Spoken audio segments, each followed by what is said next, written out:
పాపాన్ని భరించి కలువలో మరణించింది. ఎందుకో తెలుసా? నువ్వు నాలా మారాలన్న ఆశ, ఆకాంక్ష, తృష్ణ.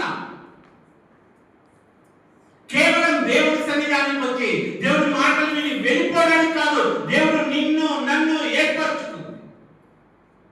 ఏ స్థితిలో ఉన్నా కూడా నిన్ను నన్ను ఏర్పరచుకుంది. ఎందుకంటే మనము ఆయనలా మారాలి, ఆయనలా మారాలి, ఆయన పోలికలోకి వెళ్ళాలి, ఆయనతో సాంగత్యం చేయాలి, ఆయనతో సహవాసం చేయాలి, ఆయన నిత్య రాజ్య వారసత్వం పొందుకొని ఆయనతో కలిసి ఉండాలి. ఇది దేవుని యొక్క కోరిక. అందుకే అంత కలువరి శిలువ మరణాన్ని పొందడానికి కూడా దేవుడు ఎందుకు ఇంత త్యాగం చేశాడంటే, నీ కోసం నా కోసం చేసిన త్యాగం ఏంటంటే మనం ఆయనలా మారాలి, ఆయన పోలికలో ఉండాలి. ఆయన ఎలాగూ జీవించాడో అలాంటి జీవితము మనము కూడా కలిగి ఉండాలి. అంత కరుణ గల జీవితం, అంత దయగలిగిన జీవితం, అంతలా ప్రేమించే జీవితం నీలో నాలో లేకపోతే మనం ఆయనలో ఎలా మారుతాం?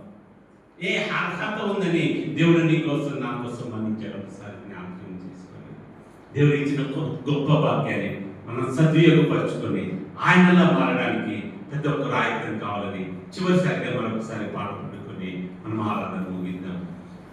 ఈ పాటి వాడనయ్యా నన్నింతగా హెచ్చించుటకు, నేనెంతటి వాడనయ్యా నాపై కృప చూపుటకు, నా దోషము భరించి నా పాపము క్షమించి నన్ను నీలా మార్చుటకు కలువరిలో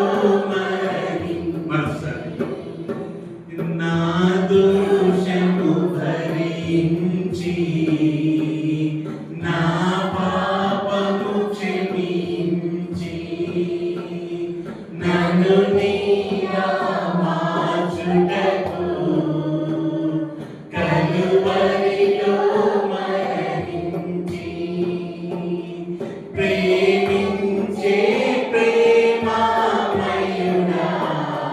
నీ ప్రేమకు పరిమితులేని కృప చూపు కృపగల దేవా, నీ కృప